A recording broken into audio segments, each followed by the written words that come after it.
Bueno, yo también comienzo agradeciendo enormemente a Flavia esta invitación y reconocer la envidia porque esto debería haber sido organizado por la Cátedra de Fonoaudiología, pero me encanta que se haya ocurrido a Psicología y a integrar tantas voces, me parece maravilloso. Esta campaña que lleva adelante la Sociedad Argentina de la Voz viene de la mano, digamos, de una invitación que nació allá en Brasil, porque justamente veían la necesidad de disminuir el impacto de las disfunciones vocales a raíz o a través de la prevención. Esto tuvo tanta buena efecto que se propagó y ya no es un día de la voz, sino es una semana de la voz. Y en esta campaña de este año, esto de toda la vida con voz, me parece que también se me ocurrió el mismo juego de palabras, entonces pensé lo mismo, ¿no? A ver si está, si puedo pasar. ¿Me pasas? Toda la vida con voz, para que toda la vida te acompañe tu voz, ¿no?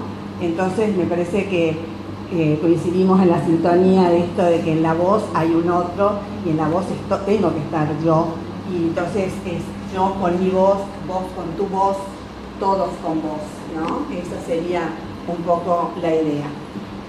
Me toca obviamente hablar un poco más de la función, de las cuestiones más orgánicas, más, que tienen que ver con la producción de esta voz. Pero esta voz está siempre, mira, no, esto parece que no funciona, no funciona. A ver, para que no te tenga que estar todo el tiempo. A ver si puedo. A ver. Bueno, no es que tenga una regresión, el dibujito no es infantil, sino una forma de simbolizar a qué asocio yo la voz. La voz asocio a que es un instrumento que permite, que hace, que es una herramienta y que tiene cualidades y que tiene diferencias y que tiene sus tesituras, ¿no? Cada instrumento es diferente y esto es importante. Y que es un vehículo, algo que transporta, que lleva, que tiene una carga, que tiene que llegar a destino. Entonces, bueno, como instrumento, como instrumento, que es el instrumento más valioso que tenemos, tiene las características que tenemos nosotros. Está el grande, el gordo, el alto, el flaco, el petizo, y todos tienen este cuerpo capaz de producir un sonido, y un sonido característico, y un sonido propio que me identifica. En cada voz estoy yo. Esa voz me delata, me describe, ¿sí? Cuando uno piensa, hablo por teléfono con alguien, no necesito saber, ya sé quién me atendió, ¿no? Con el hola, yo sé quién me atendió. Me atendió Mabel, o me atendió María, o por lo menos sé que me atendió el hijo, o me atendió un señor, o me atendió... Yo con la voz puedo identificar, ¿no?, al otro. La voz me identifica. Mi voz es propia, mi voz es única, que está ligada a las características de mi cuerpo, a las características de mi estilo de vida, a las características de los aprendizajes que hice en mi recorrer por la vida. También es un vehículo. ¡Ay, qué tremendo! Es el vehículo de la comunicación. Nos montamos en la voz, ¿sí? Es como vamos montada en la voz para transmitir cosas. Transmitimos palabras, transmitimos conceptos, ideas, emociones, pensamientos. Con la voz, aunque yo quiera disimular, ustedes descubren mis miedos, mis emociones, y a veces solamente experiencia, ¿no? Experiencia de vida que hace que el otro tome como una referencia. Esto me está diciendo muy seguro, esto sabe de lo que está hablando, que la voz transmite eso, me delata, ¿sí? Cuando pensaba desde dónde lo explico a esta función tan importante y tan básica para la comunicación, no es que no pueda haber comunicación sin voz, pero es la más eficiente, es la más rápida, la más importante que tenemos, porque con eso lo llevamos a todos lados, vamos hasta más lejos, que si tengo que escribirle una cartita al otro, si le tengo que mostrar o hacer un gesto, está un poco más limitado. Generalmente, todos nos valemos de la voz. No hay quien no pueda decir la voz es importante para mí.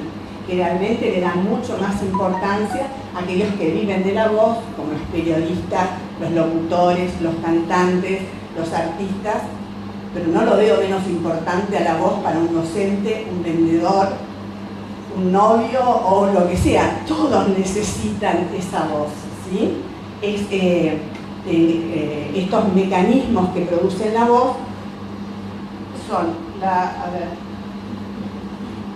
tanto la voz hablada como la cantada se basan en mecanismos normales de respiración y de los mecanismos vocales. Como dijimos, en un instrumento, este instrumento tiene cuerdas, estas cuerdas se ponen a trabajar, a vibrar, a producir sonido con ese motor que es el aire, ese aire que sale de los pulmones y va a tener la responsabilidad de ser fuerte, de ser constante, para generar una voz segura, una voz que llegue más lejos, que tenga mucho color, que tenga mucha variación.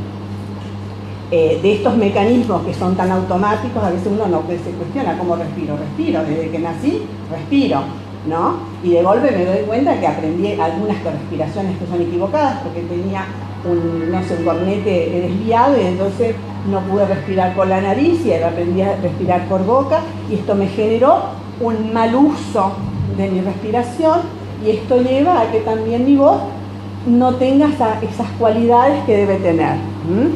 Así que de estos dos mecanismos, de la respiración y de la fonación, va a depender la calidad, las cualidades que va a tener mi voz. No voy a entrar tan en detalles porque es una cuestión más fisiológica, ¿no? Las características que va a tener esta voz para unos y otros personas. Lo que sí es cierto es que la voz sana... ¿Dónde cambio? Ayúdame. La voz sana es una voz que no tiene que demandar ningún esfuerzo, no tiene que generar ningún dolor, tiene que tener un fluir sin contratiempos.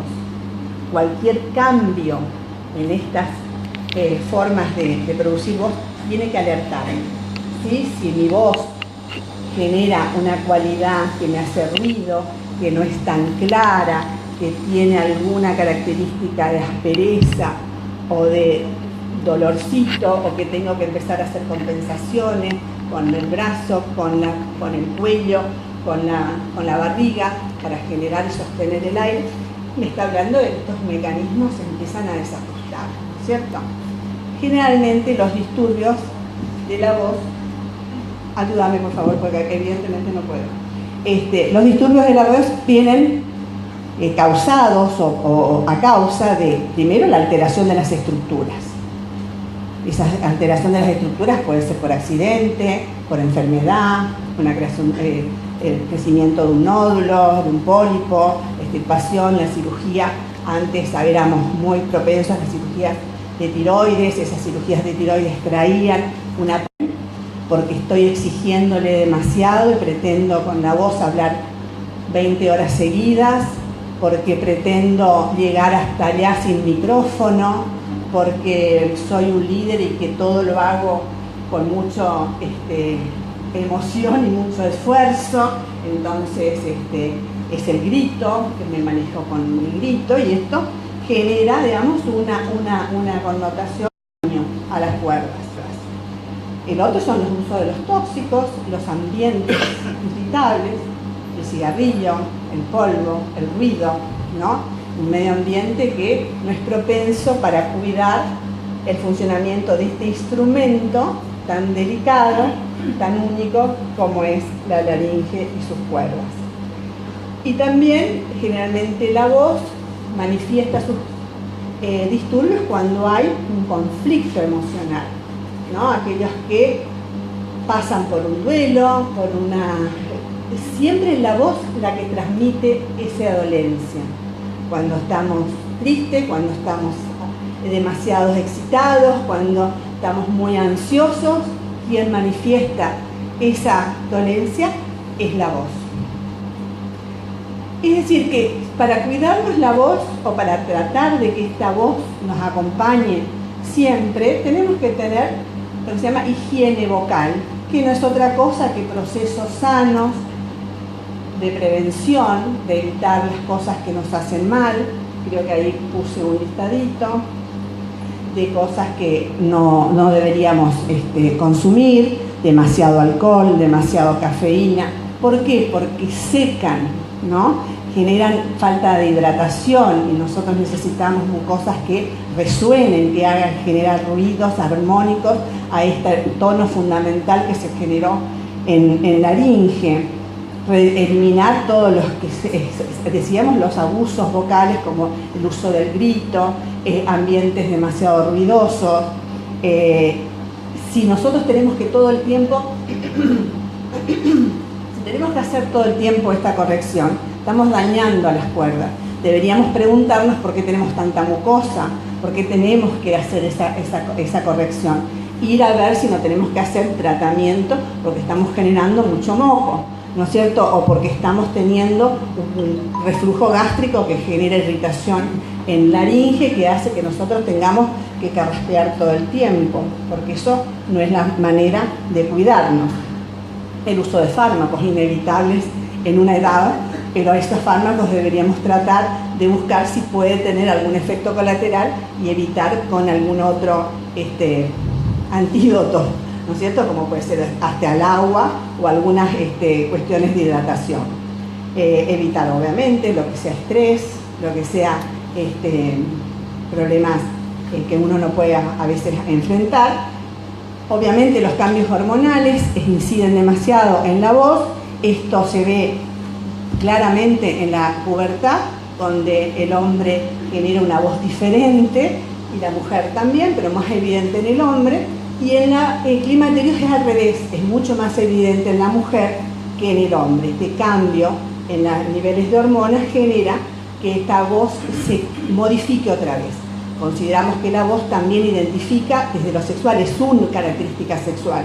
Y en la edad adulta esto vuelve a generar un cambio, agravándose la voz de la mujer y agudizándose un poco la voz del hombre, aunque no es tan a veces evidente.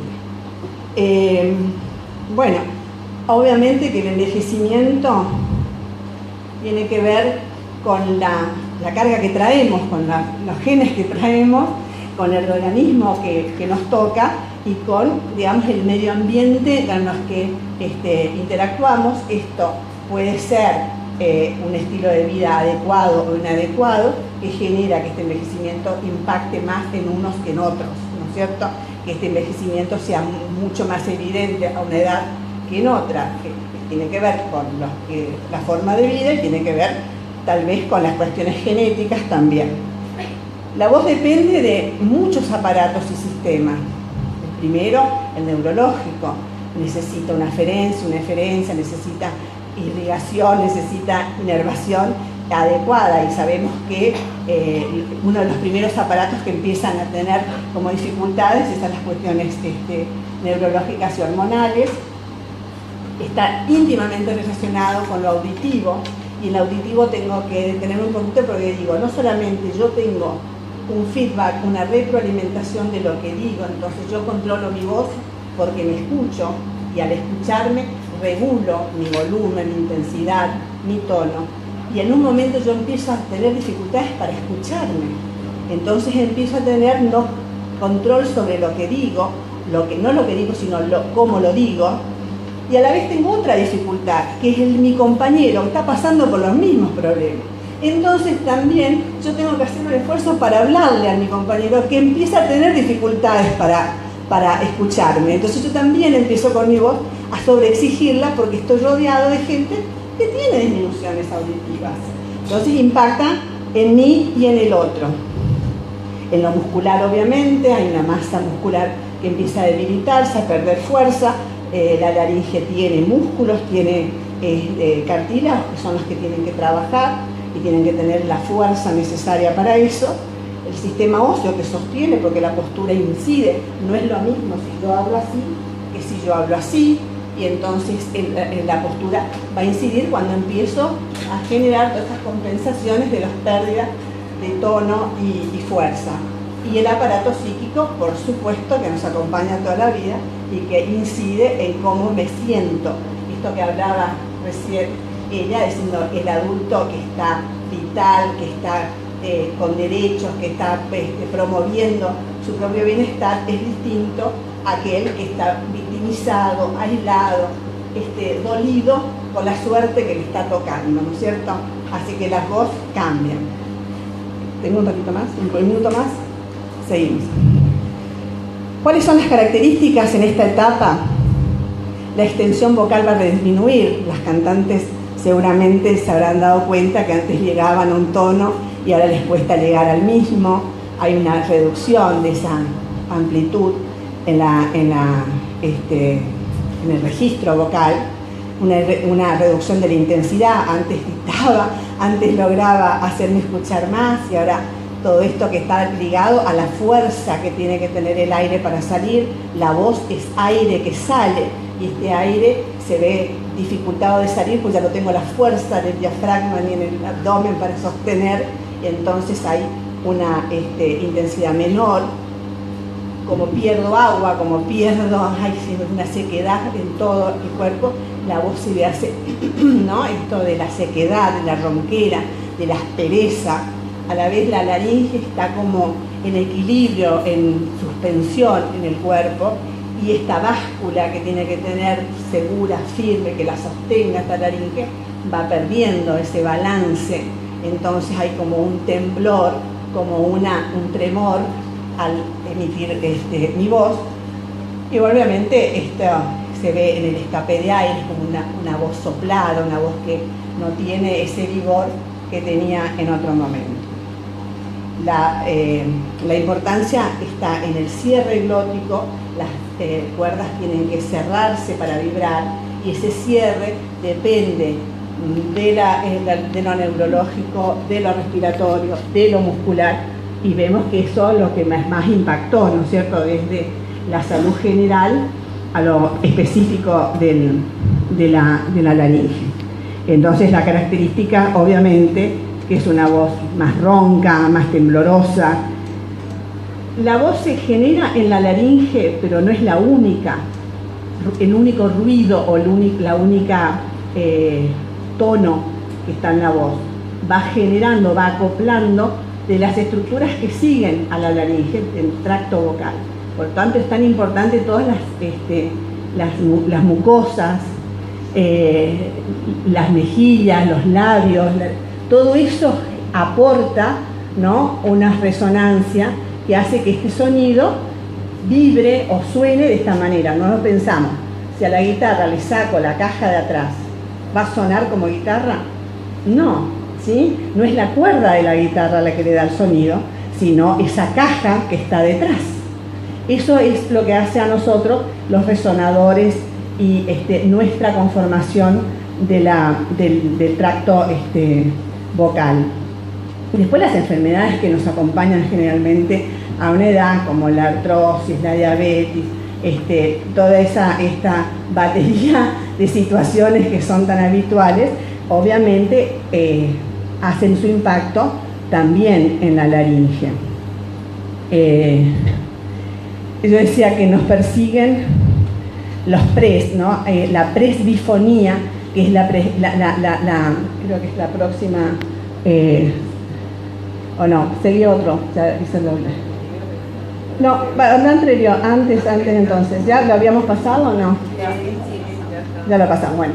Esto, es decir, la presbifonía es la situación o la característica de la voz de un adulto mayor. La presbiacusia es lo que nos empieza a acosar a una determinada edad, y la presbicia, es decir, todos los preses nos están como pisando los talones, ¿no es cierto? Así que vamos a tener que tratar de enfrentarlos con seguridad, para que, y cómo lo enfrentamos, con prevención, ¿no? La salud general el ejercicio, la vinculación social, el tener un motivo, el que tu voz sea tu voz y que la voz sea escuchada, es suficiente para decir que va a haber, ¿no es cierto?, un uso y un sentido para esa voz. La prevención viene de la mano del ejercicio, de la información, de la vinculación, del estar rodeados y para qué estamos, y de un trabajo interdisciplinario. No es solamente un trabajo del fonoaudiólogo o del médico otorrino que determine, sino también de este clínico o de esta sociedad que le da importancia a que no es, a nosotros tomamos hasta incluso hay familias que dicen, mira qué lindo que habla, es ronquito, ¿no? Como que tiene una característica divertida que sea ronquito, y no pensamos que detrás de esa ronquera hay una patología, ¿no? Entonces, como no hacemos tanta prevención desde el diagnóstico o desde el cuidado de que tiene que ser una voz agradable, tiene que ser una voz que dure toda mi vida. Creo que seguimos con una más, a ver. Las conclusiones ya de alguna manera ya las dije, la prevención también, seguimos, y lo último que quería decirles es esto, al anterior. No importa el vehículo que tengamos, los clásicos son buenísimos, nos llevan, lo importante es no dejarlos abandonados, que la voz siempre esté andando, ¿sí? Cada vez que dejemos de hablar, cada vez que no usemos la voz se va a atrofiar, se va a silenciar, se va a callar, y esa no es la idea. Que sigamos andando. Eso es todo lo que tengo para decirles. Gracias.